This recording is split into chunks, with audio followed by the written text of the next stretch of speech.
Boa tarde, pessoal. Obrigada, Gabi e Mauro, né, pelo convite. É uma honra estar aqui abrindo esse primeiro seminário, Charles Darwin. Estava falando com a Gabi antes da gente começar, né, que eu venho de lugares que têm tradição de seminário. É muito bom estar aqui. Eu não vou demorar, porque hoje temos hora. Então, e é muito bom estar aqui para compartilhar, falar sobre um assunto que me interessa tanto, né, que é como as plantas respondem a mudanças climáticas. Eu acho que é um assunto que está interessando a cada vez mais pessoas, né? A gente está todo mundo meio preocupado com as mudanças climáticas. Vamos lá, é esse? Tá, então as plantas, elas dominam os ecossistemas terrestres, né? Se a gente olhar aqui, tudo que é verde é planta. Mas, gente, nem sempre foi assim, né? Há 500 milhões de anos atrás, as plantas, né, fizeram um movimento de sair dos ambientes aquáticos para colonizar os ambientes terrestres. E esse movimento, né, tirou elas de um ambiente hidratado para um ambiente extremamente dessecante, que elas tinham que lidar com esse problema, que era manter a água dentro do corpo. Então, a água, né, dentro das plantas, então, se a gente olhar para as plantas bem hidratadas aqui, ela é importante para uma série de processos, né, metabólicos, fisiológicos, e quando as plantas não estão hidratadas, processos importantes como de expansão celular, síntese proteica, síntese de parede deixam de acontecer. E quando elas vão secando, né, então aqui a gente está olhando para um gradiente de seca, né, das plantas mais bem hidratadas até estresse hídrico e até as plantas que evoluíram em climas áridos e desertos, a gente vê que algumas funções elas vão diminuindo e processos relacionados ao estresse começam a surgir nessas plantas. Então, as plantas elas desenvolveram uma série de adaptações, né, morfológicas, fisiológicas, e também interações que permitiram que elas ocupassem, né, esses ambientes, colonizassem e perseverassem.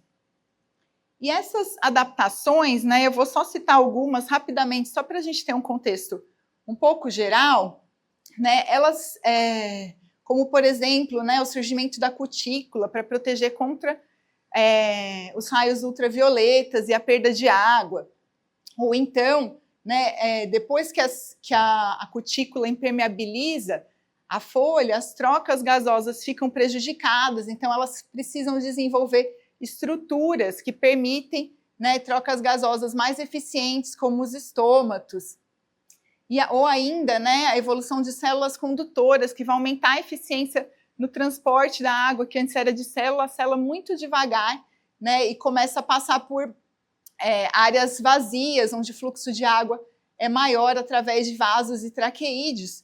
Todo esse processo não foi rápido. Tá? Então, a gente precisou de 200 milhões de anos para adaptações tão importantes como essa surgirem. Né? E, nesse sentido, e essas são as adaptações mais básicas, que praticamente, né, quase todas as plantas compartilham.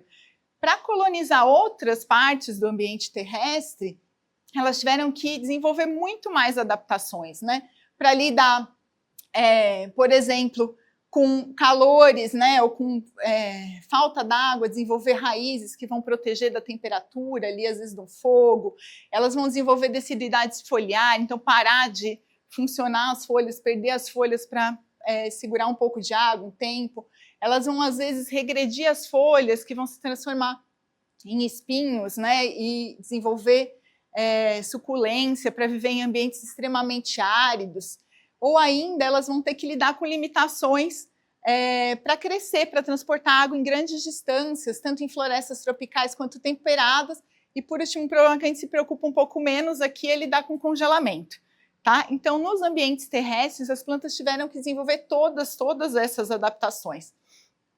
E essas adaptações, né, e essas formas de ser planta, elas respondem, né, a dois grandes gradientes.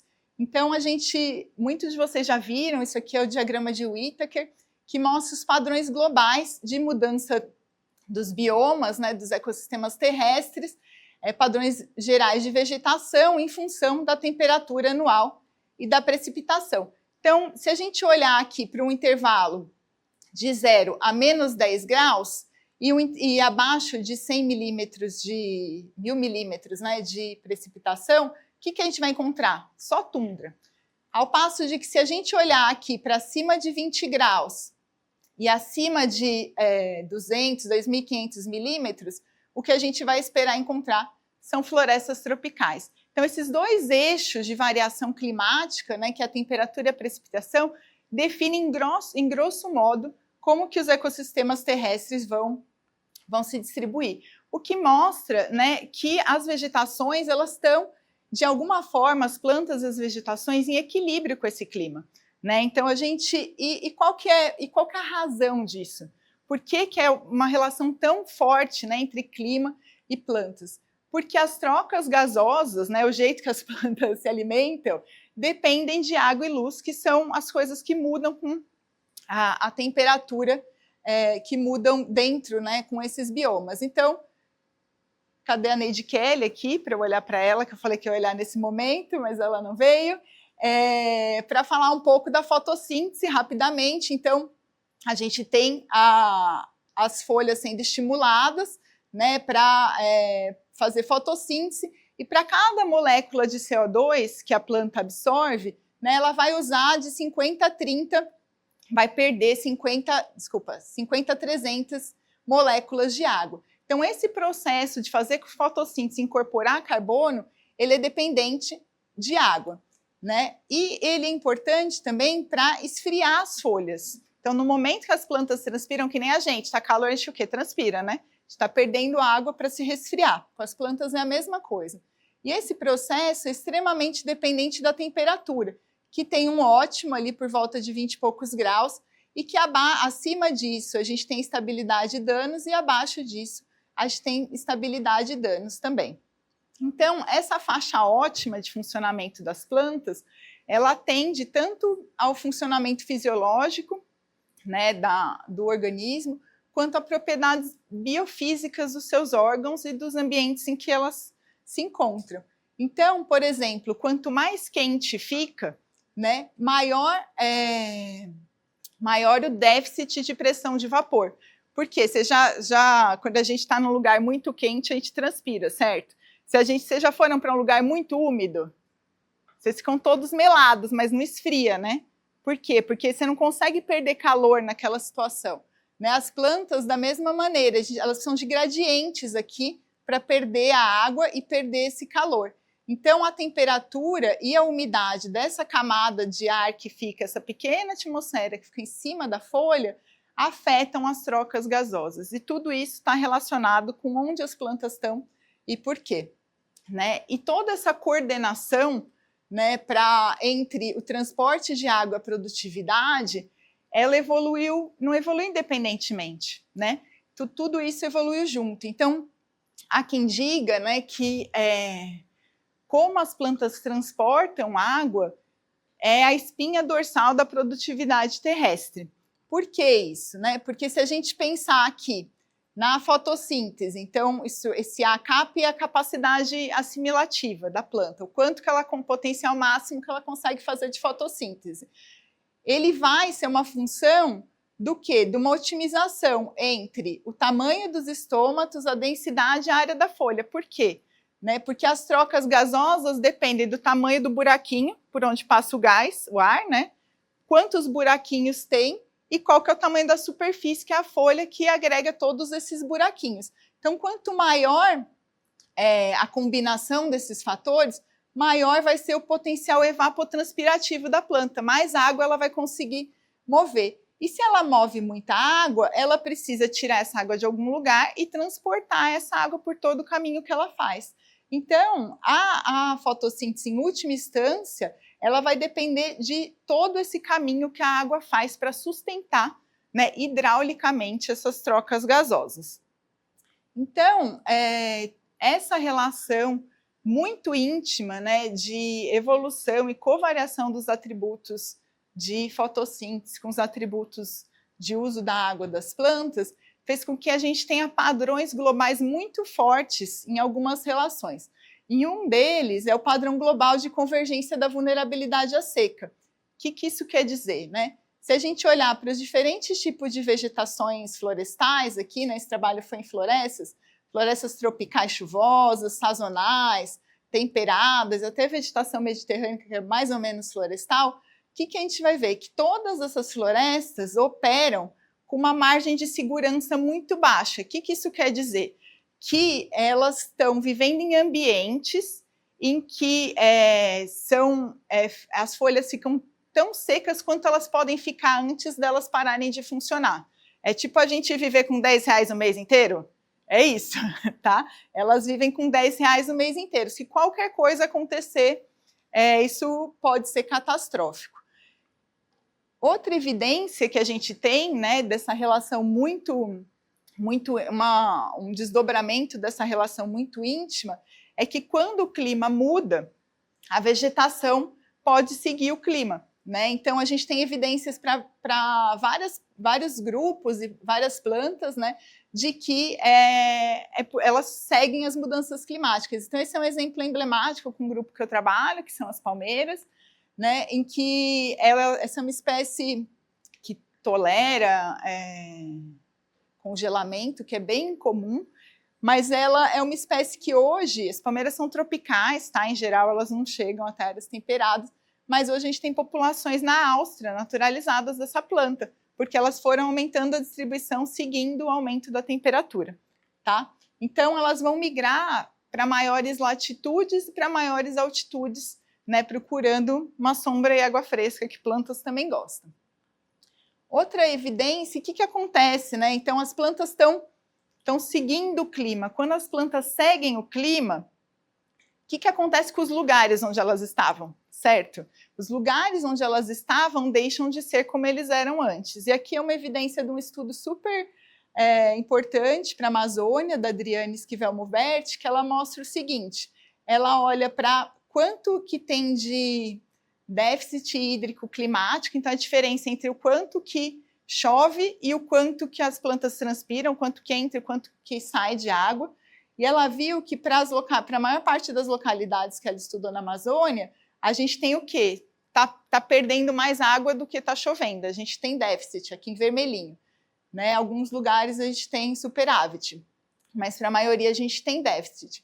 E ela perguntou o que está acontecendo com as florestas que estão regenerando ali dentro, que plantas que estão vindo, né, conforme fica mais seco. Ela olhou para várias coisas, eu vou pedir só para vocês focarem em um. O que ela viu?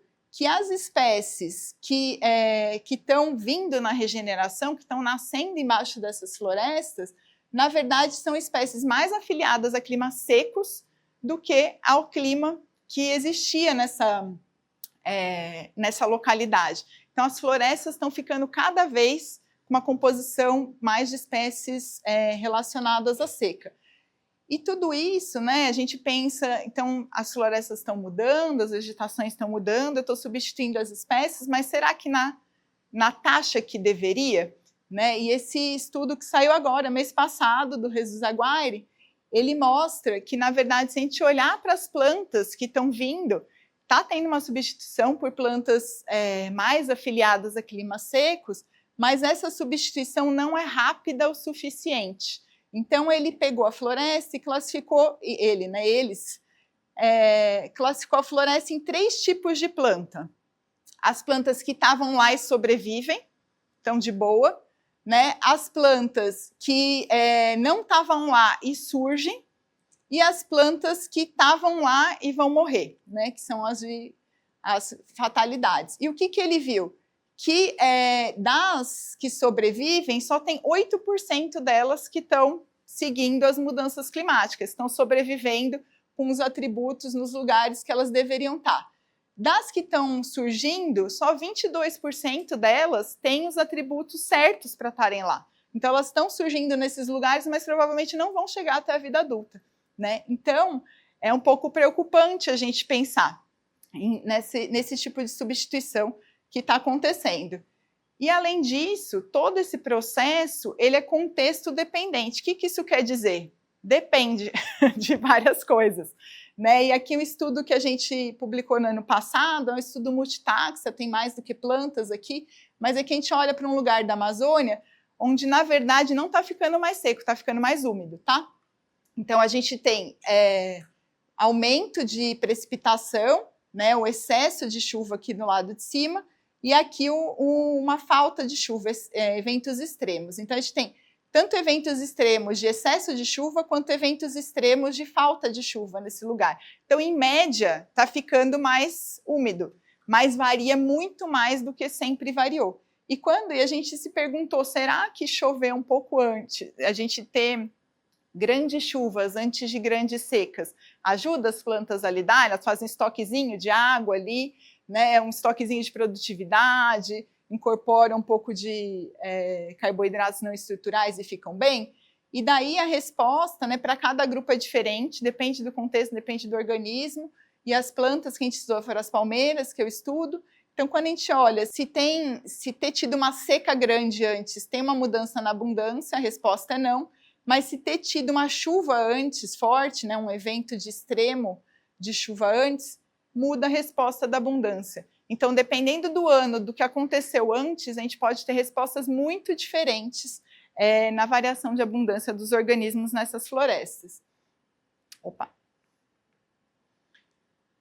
E a gente, na maior parte, né, da pesquisa de mudanças climáticas olhando para plantas, pelo menos em florestas, que é o que eu tenho estudado, os limites críticos que a gente olha são muito de seca. Por quê? Porque quando a gente pensa em fotossíntese, o limite crítico de fotossíntese é acima de 48 graus. E a gente tem poucos lugares onde esse limite crítico está sendo atingido hoje. Enquanto os limites de seca, a gente tem muitos lugares onde já tem eventos de extremos de chuva onde esses limites são atingidos. Mas a gente cada vez mais está começando a se preocupar com os limites de temperatura, que é inclusive o que eu quero estudar depois. E aqui, 2 exemplos, artigos saindo em revistas super influentes, né, e uma contribuição nossa mostrando como que as anomalias de chuva e precipitação já estão causando quedas na produtividade das florestas que fazem com que alguns lugares da Amazônia deixem de ser sumidouros de carbono para serem fonte. Tá? Então, uma preocupação a mais com as mudanças climáticas. E o clima está mudando muito rápido, né? A gente está falando de coisas, eu falei para vocês que a gente demora milhões de anos para desenvolver das plantas, né? Novas adaptações, só que a gente não tem tempo para isso, né? Está mudando tudo muito rápido, e se a gente olhar, isso aqui é como que a temperatura mensal aqui do nosso mês de março, olhei agora. Então, se a gente olhar a temperatura de março, né, de 1921 até agora, 2022, a gente está em 25, já tem os dados aqui, ela está aumentando e está se aproximando, né, já está no 1,5, que é o limite crítico, e em todo o planeta. São pouquíssimos lugares que a gente vê aqui onde as temperaturas estão abaixo, né, ou tão estáveis. E quando a gente pensa em impacto das mudanças, a primeira coisa que a gente pensa é o impacto na mudança sobre a planta, né? Então, eu falei como elas funcionam, e aqui eu vou dar um exemplo das espécies cultivadas. Então, quando muda, né, muda a temperatura ou muda a precipitação, tem uma série de processos ali que mudam junto. Então, se a gente, com a redução da chuva, por exemplo, a gente não impacta só a fotossíntese da planta, porque faltou água para ter trocas, né? A gente impacta toda a absorção de nutrientes, que a maior parte dos nutrientes precisam de água para serem transportados. A gente muda, né, a produtividade, a atividade da fotossíntese, como que a planta vai crescer, como que ela vai deixar de crescer, como que é a atividade enzimática. E, ao mesmo tempo, a gente tem outras coisas acontecendo que eu não vou falar hoje, sobre o aumento de CO2 na atmosfera, mas que geram um outro impacto, né? Se tem mais CO2, as plantas ficam menos tempo com o estômago aberto, e daí elas vão transportar menos água para a atmosfera, o que é um problema, né? E, ao mesmo tempo, quando a gente tem todas essas mudanças na assimilação, na alocação, e temporais, né, em que momentos essas coisas acontecem, a gente impacta não só o crescimento vegetativo, mas reprodutivo. Então, a gente tem pólen estéreo, óvulos abortados, a gente diminui a produtividade da planta em geral, comprometendo não só o crescimento, mas também a reprodução, né? Mas isso é um momento no tempo, um ponto onde esses efeitos acontecem e a gente costuma olhar, né? Que é aqui no nível do indivíduo. A gente pensa em tudo isso acontecendo com as plantas, mas na verdade esses efeitos eles passam pelas escalas, né? Então, de escalas moleculares até as escalas ecológicas, que é onde a maior parte dos desdobramentos desses efeitos estão, né? E a parte que mais me interessa. Então, como que o efeito individual aqui da resposta à mudança climática das plantas, né, ele escalona para as populações, para as comunidades, para ecossistemas, e como que isso vai influenciar o funcionamento do planeta. Pouco ambicioso, né? E como que as plantas podem responder às mudanças climáticas? De 3 maneiras, basicamente. A gente falou em migração, né? Então elas podem migrar, plantas são sésseis, então elas vão migrar de geração em geração pelos seus propágulos.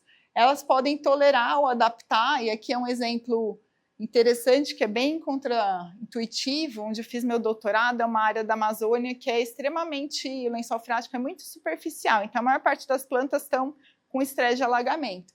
Então a gente estudou antes e depois do El Niño e viu que, na verdade, as mudanças climáticas, o excesso de seca era bom para a produtividade da floresta, diminuía a mortalidade, né? Então elas podem estar adaptadas, ok, com isso, ou tolerar essas mudanças. Ou elas podem se extinguir. Então, a gente pensa em migração, mas a migração ela tem um fim em algum momento. O que acontece com quem estava lá na ponta do continente, né, na ponta da montanha? Então, essas migrações, tanto altitudinais quanto latitudinais, elas podem levar à extinção das espécies que não têm para onde ir, tá? E qual desses caminhos vai ser mais provável, né? Quando a gente olha para todos esses caminhos, a gente pode olhar para o local climaticamente favorável e com o clima a gente vai mudar para um outro lugar e tudo bem. Só que nesse processo a gente pode ter perda do habitat e aquele tamanho de habitat não ser mais suficiente para sustentar uma população, por exemplo. Ou então a gente pode ter uma barreira, você até conseguiria, né, manter uma população viável se você conseguisse atingir, ou ainda a espécie em questão, né, pode não ser capaz de chegar naquele lugar. E além disso, a gente tem uma série de incertezas críticas, né? Então, será que as plantas têm essas adaptações? Será que tem outras espécies que precisam estar ali para permitir que elas colonizem uma determinada área? Então, essas incertezas todas, né, essas incertezas críticas, elas são muito grandes quando a gente pensa que a gente tem 500 mil espécies de plantas, e a gente não conhece a biologia de 500 mil espécies de plantas, né? E quando a gente vai para lugares como na Amazônia, outras florestas tropicais, a gente nem sabe quem são essas plantas, ou quantas existem, que limitam o nosso entendimento, e eu vou falar brevemente assim, algumas coisas para vocês, o nosso entendimento sobre como que as plantas vão responder às mudanças climáticas, para além do que a gente sabe para o milho, para o alface, para o arroz, para meia dúzia de plantas modelo que a gente tem por aí, né?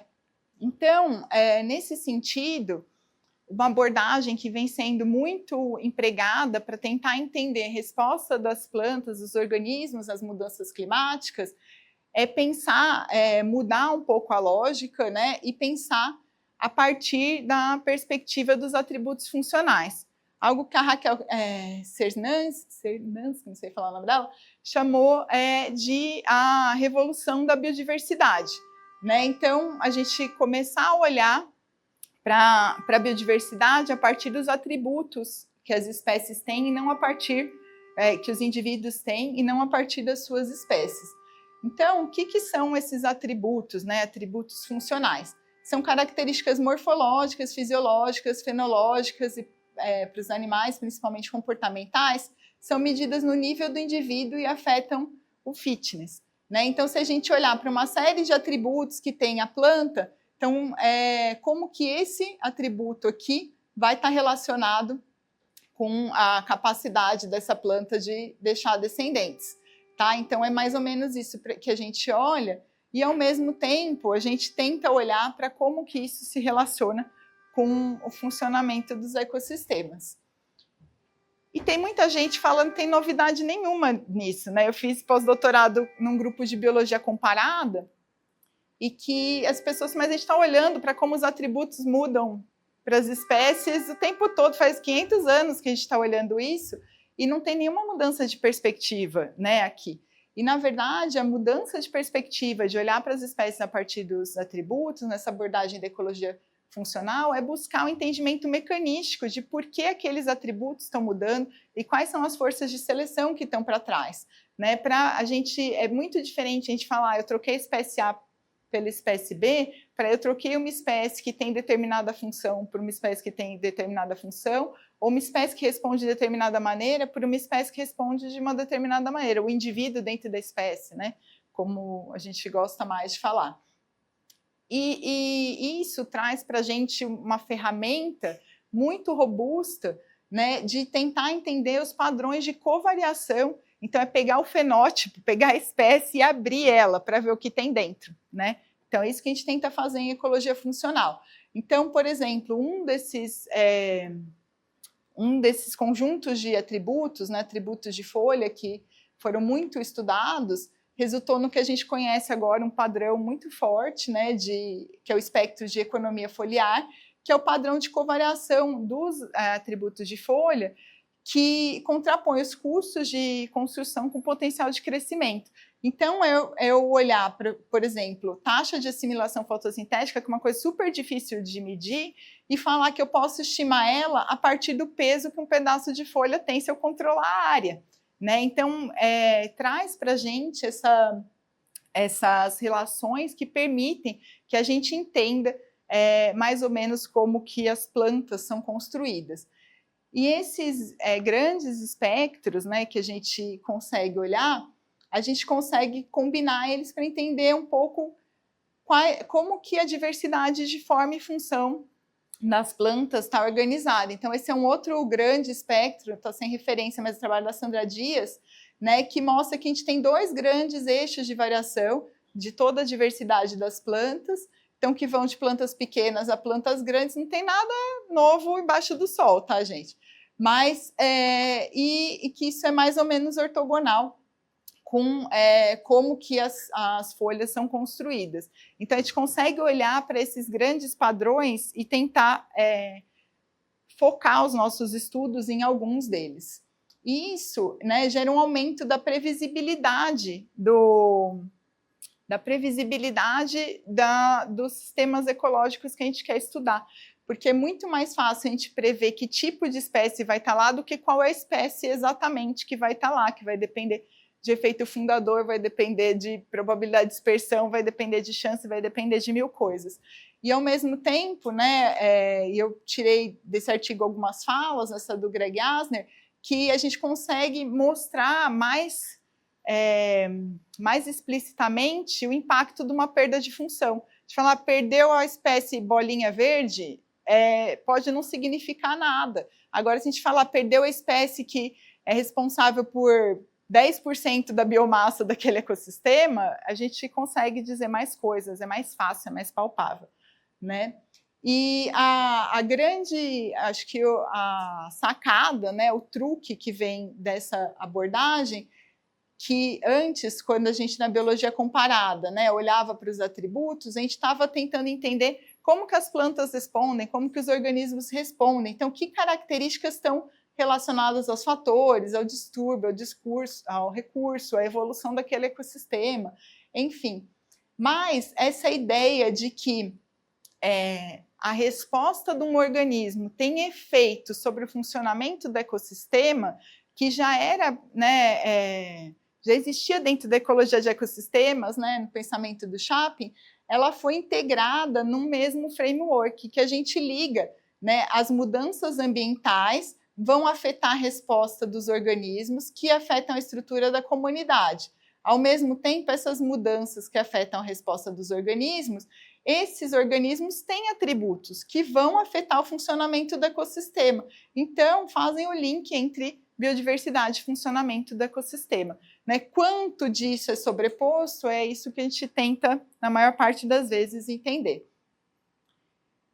E eu falei tudo isso porque é fundamental para a gente entender como as plantas respondem a mudanças climáticas, a gente olhar dentro desse contexto de como aqueles atributos estão afetando as plantas e como que as plantas ou os outros organismos, aqui estamos falando de plantas, né, esses atributos vão afetar o funcionamento do ecossistema. Então, como elas respondem, passa por todo esse arcabouço teórico. Não é só aumentou a precipitação, vai secar a folha. Isso a gente já sabe, sei lá, desde quanto tempo, né? E não é suficiente para a gente prever o destino dos ecossistemas.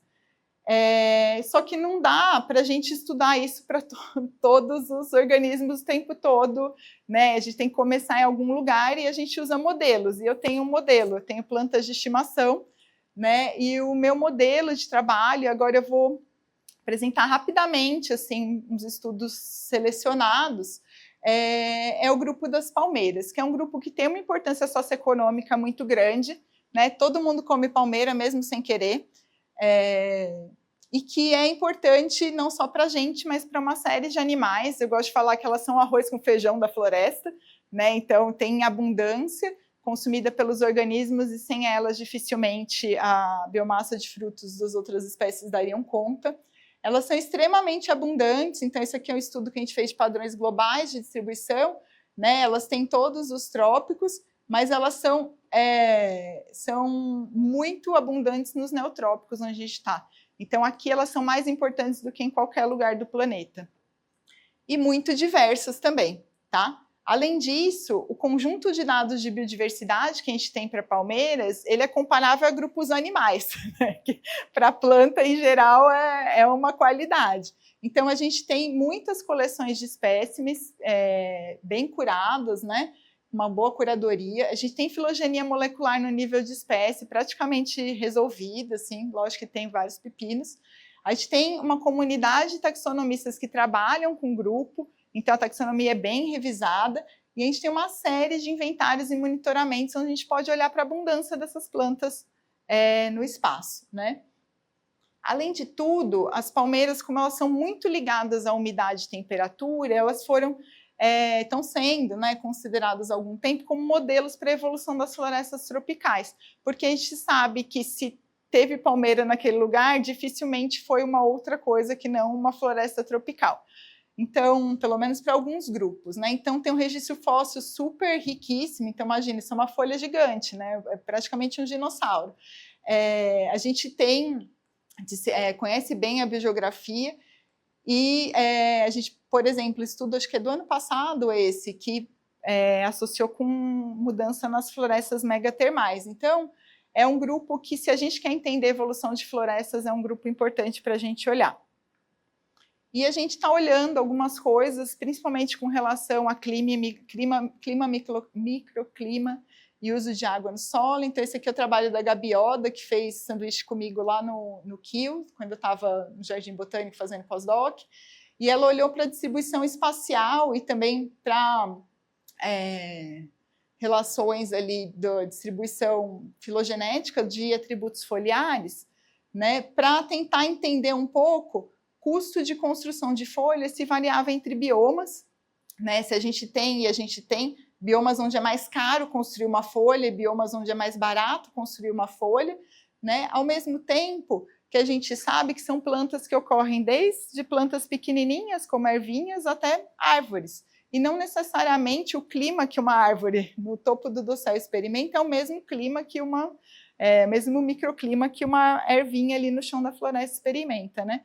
Então, a Gabi olhou para isso e ela encontrou uns resultados super interessantes que mostram que nos ambientes abertos a gente tem os maiores custos para a construção de folhas, né, o que não é nada inédito, mas quando a gente olha para as florestas, o custo de construção de folha depende de onde na floresta você está.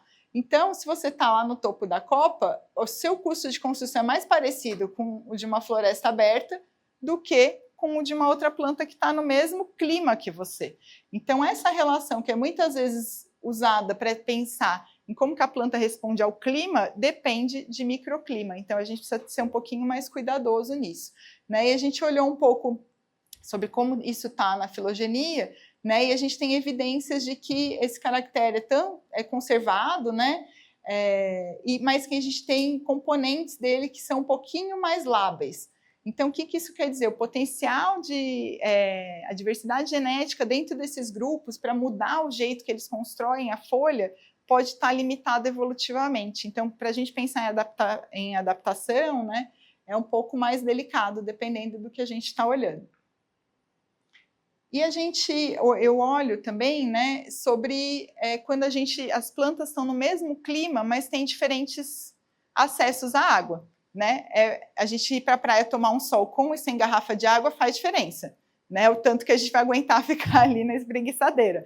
Para as plantas é a mesma coisa. Então, quando a gente pensa, né, a gente olha de cima, a gente vê aquelas copas fechadas, embaixo a gente tem toda uma topografia, né, que faz com que algumas plantas estejam próximas e com acesso ao lençol freático, e outras plantas estejam em posições mais elevadas e precisem de raízes profundas para acessar aquela água. Né? Palmeiras não conseguem desenvolver raízes profundas, mas isso não é sobre palmeiras. Mas o que esse estudo super interessante do laboratório da Flávia Costa, junto com o pessoal do Rafael Oliveira, viram? Né? Que quando a gente olha nas partes baixas aqui, as plantas têm, em geral, menor resistência à seca. Por quê? Porque elas estão sempre em contato com a água, elas não precisam ser resistentes à seca, né? Ao mesmo tempo que as plantas, quando a gente vai para partes mais altas aqui, elas têm a maior resistência à seca. E se o clima não muda, tá ok, né? Agora imagina só que parou de chover, esse lençol freático está aqui, ó, agora nessa área baixa. O que vai acontecer com essas plantas que são vulneráveis? Né? Elas provavelmente não vão conseguir ficar aqui. Agora, para essa planta que estava a 15 metros de distância do lençol, está 15 metros, está 20 metros, não faz diferença, porque aquela raiz já não está lá de qualquer jeito, né? E elas são resistentes. Então, às vezes, o mesmo clima pode significar coisas diferentes para plantas diferentes em condições topográficas, ambientais, microambientais diferentes. E daí eu fui olhar dentro, né, da floresta como que essas plantas, como que essas comunidades ali se organizavam com relação ao acesso à água e o custo de construção. Né? Então, cada palitinho desse aqui é uma espécie, tá? E eu estou olhando o quê? Variação intraespecífica. Então, dentro da mesma espécie, como que muda o custo de construção? Sendo que a gente tem menores custos aqui em cima, maiores embaixo. Não é intuitivo, tá? E o que a gente vê aqui? Que as plantas podem aumentar o custo com a distância da água, né? Elas podem diminuir o custo com a distância da água, elas podem fazer praticamente qualquer coisa, né? Em termos de custo de construção. Mas, quando a gente olha para como as florestas estão construídas e coloca todo mundo junto, a gente vê que só os maiores custos que são uma estratégia viável na maior distância do lençol freático. E por que isso, né? Se o custo de construção pode aumentar, pode diminuir, por que as florestas mais distantes têm os maiores custos de construção da folha? Né? Então, quando a gente olha para um atributo só, isso é uma questão que fica. Mas, na verdade, nada acontece independentemente, certo? A gente não pode ter 1,5 metro e pesar 200 quilos. Né? A gente aumenta de massa conforme a gente aumenta de tamanho. E a gente, dentro dos organismos, das plantas, a gente tem relações alométricas entre as estruturas, né? E a gente tem relações de otimização entre as estruturas.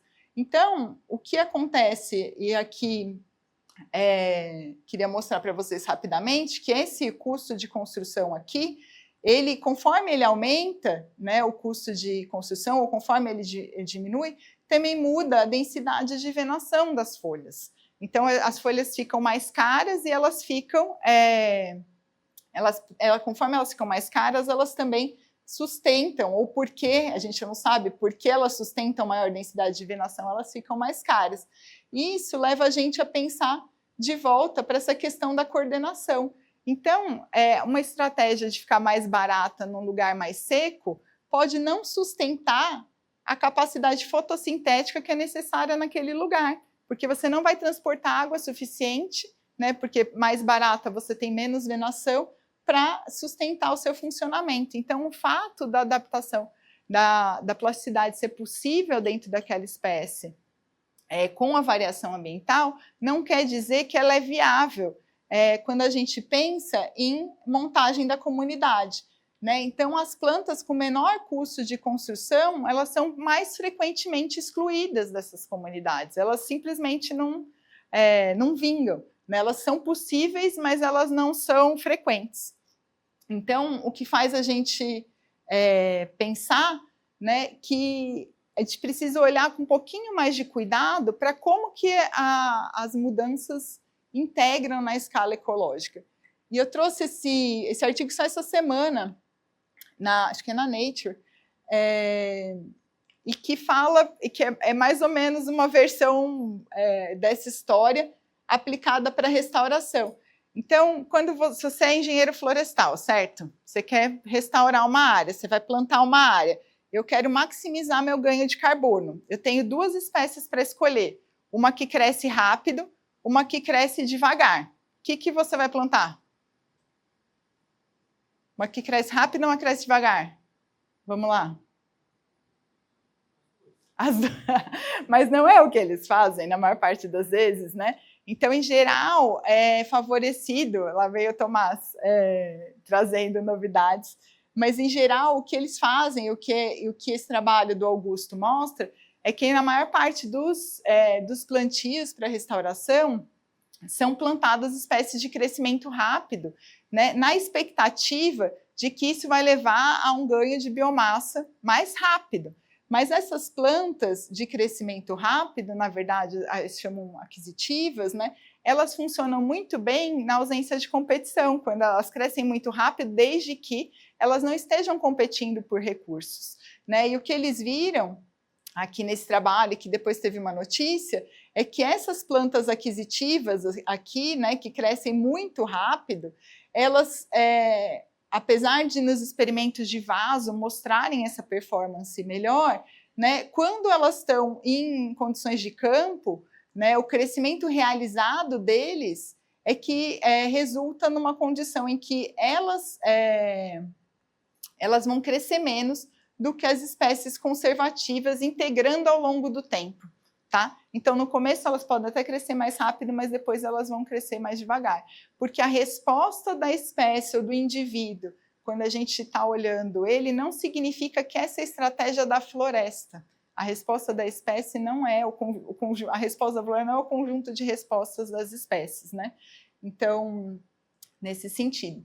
Então, o que eu queria falar de principal para vocês hoje, né, é que o entendimento de como as comunidades vegetais são criadas e mantidas é fundamental para a gente entender, né, a resposta a mudanças climáticas. Não adianta a gente entender só a parte fisiológica, não adianta a gente, né, entender só a parte climática, a gente precisa entender como que essas comunidades são criadas e mantidas. E eu, só para concluir, vou mostrar um trabalho que está em desenvolvimento, né, resultados preliminares, em que eu olho risco de sobrevivência de dois grupos funcionais, árvores e palmeiras, nesse contexto aqui. E o que acontece, né? Quando eles têm riscos de sobrevivências bem diferentes, e quando eu considero que os riscos são iguais, apesar da heterogeneidade ambiental existir, eu consigo estimar a abundância relativa atual dela. Mas eu sei que ela morre mais aqui, ela morre menos aqui, e ao contrário para cada uma. Agora, quando eu considero um outro elemento, que os riscos são reduzidos pelo excesso de chuva, que a gente tem esses dados, né, o que acontece? Eu tenho modelos que mostram que, na verdade, palmeiras não são viáveis nessa condição. Ao passo que, se eu não considero isso, só considero eu considero variação temporal, e não considero espacial, daí eu tenho abundâncias que são muito diferentes das reais que eu observo aqui. Então, o único cenário que eu consigo ter as abundâncias tal como elas são na natureza, né, são quando eu modelo essas comunidades, considerando que os riscos flutuam entre os anos e entre os ambientes. Então, são complexas as comunidades, e a gente não pode olhar para elas de outra maneira, tá? Então, para a gente entender a resposta das plantas às mudanças climáticas, a gente precisa, na minha opinião, de 3 coisas, né? Entender as linhagens que são adaptadas a essas condições, né? Entender como que elas são selecionadas com base nos atributos para colonizar os diferentes hábitats e como que essas populações são mantidas pela dinâmica espaço-temporal, né? Sem essas 3 coisas, a gente nunca vai conseguir, ou pelo menos não vai conseguir rápido, né, entender as mudanças, as respostas das plantas às mudanças climáticas, né? E por que isso importa? Então, vou falar da Amazônia, que é o lugar no meu coração, né, e onde eu sei mais coisas sobre isso. Então, o carbono na atmosfera é a principal fonte, né, de mudanças climáticas, e a Amazônia, que era um sumidouro de carbono, está cada vez mais se tornando fonte. Então, esse estudo da GAT, aqui não coloquei a referência, já está mostrando que tem lugares aqui no leste da Amazônia, essa barrinha verde aqui, ó, se ela está para baixo é um sumidouro, se ela está para cima ela é fonte. Então, dos 4 lugares aqui que ela olhou, já tem um quarto que já é fonte de carbono, tá? Então, a gente precisa se preocupar um pouco. Isso tem razões de desmatamento, mas tem razões também de resposta das plantas às mudanças climáticas.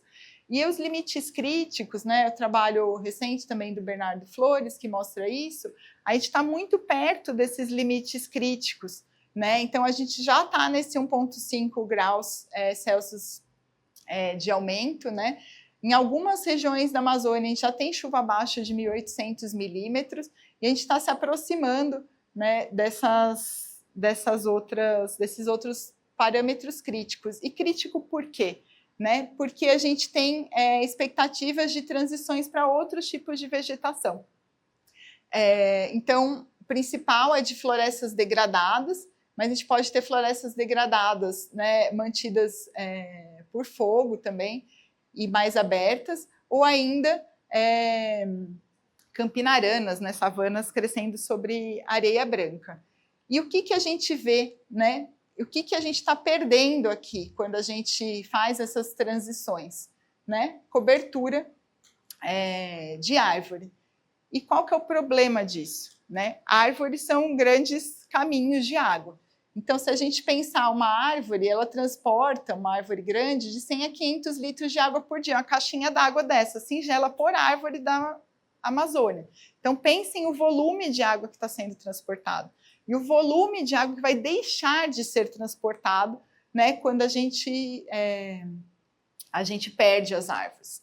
E essa água, né, ela 1% fica nas reações bioquímicas, 2% vai para o crescimento, e o resto dessa água vai para a atmosfera.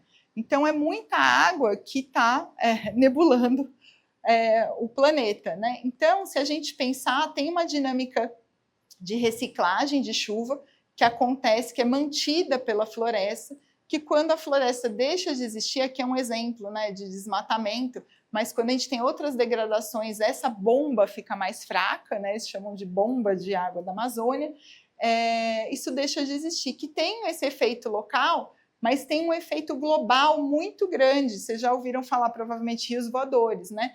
Então, a água que evapora aqui no Atlântico Norte, ela entra no continente pela Amazônia e ela vai fazendo ciclos de precipitação, evapotranspiração, precipitação, evapotranspiração, precipitação, evapotranspiração, que espalham, né, a chuva por toda o continente sul-americano. E quando a gente perde essa floresta, a qualidade dessa floresta, a gente compromete esses rios, essa grande bomba, com impactos econômicos e culturais. Quem comprou café mês passado? Sabe do que eu estou falando, né? Então, a gente tem, o Brasil, o café está super caro, mas não é um efeito de mercado, e a gente tem várias commodities que estão passando por isso, o chocolate é o novo, né? Mas a diminuição no Espírito Santo, Minas Gerais e São Paulo, que são responsáveis pela grande produção de café no Brasil, foi diminuída, tá? Então, isso, quando a gente vai lá da árvore da Amazônia e chega no café no laboratório, né? Por tudo isso, acho que a gente precisa se importar. Então, estudem plantas. Eu sei que todo mundo quer estudar um bicho fofinho, ou inseto que você pega, bota, mas estudem plantas de várias maneiras aqui. Eu estava estudando planta num jardim botânico aqui, né? Mas quem são elas, onde elas ocorrem, como variam, como elas funcionam, com quem elas interagem, né? Quais são as funções? Pode estudar o bicho também, mas estuda a planta, tá? É importante. E é isso que a gente faz no Lab Planta, tá? Então, eu cheguei aqui em janeiro, a gente está começando no laboratório, que eu estudo ecologia, funcionamento e conservação de plantas, e a gente olha, né, na perspectiva das mudanças globais, como que elas afetam os organismos, mas usando uma abordagem de biogeografia funcional. Então, que eu vou olhar em escalas biogeográficas dentro dos ecossistemas tropicais, principalmente floresta, eu trabalho com floresta, deixo as savanas todas para ler, né? E a gente faz estudos morfológicos, fisiológicos e fenológicos para entender a variabilidade funcional das plantas, tanto no espaço quanto no tempo, e como que isso liga com a dinâmica de populações, comunidades e ecossistemas, tá? Tipo, tudo entre o céu e a terra é o que a gente quer fazer. E a gente faz isso, né, usando essa abordagem de olhar os fatores, os atributos e como que eles afetam as comunidades, as populações, principalmente estudando anatomia, morfologia, alocação e alometria. Isso aqui é uma única folha de palmeira, para quem está se perguntando. E também ecofisiologia, principalmente hidráulica, mas eu estou querendo estudar a resposta à temperatura agora. E a gente está querendo integrar, agora a gente foi convidado pela Patrícia a integrar o CBioclima, né? Como que tudo isso acontece no contexto das mudanças globais e afeta o funcionamento dos ecossistemas. A gente tem 3 perguntas fundamentais, né? Então, como os atributos funcionais das plantas estão distribuídos no espaço e nos gradientes? Qual a relação entre os atributos, performance e estrutura das populações e estrutura das comunidades? E quais são as consequências para a dinâmica espaço-temporal, funcionais para o funcionamento dos ecossistemas? E a gente já temos pessoas aqui que mandaram fotos, então não são pokémons na minha apresentação, mas o laboratório está começando. Então, a Jennifer está entrando no mestrado para estudar anomalia de crescimento e sinal precoce de mortalidade. A Isabel está estudando ecologia funcional das árvores urbanas. O Murilo, variação intraespecífica em frutos. O Lucas, demografia no contexto das invasões biológicas. E a Carol e o Lucas estão escrevendo projeto agora, né, para estudar demografia no contexto da restauração. Daí é isso, gente. Muito obrigada. Vocês me acham no prédio da ecologia, tá? E pelo e-mail, principalmente. Obrigada, viu?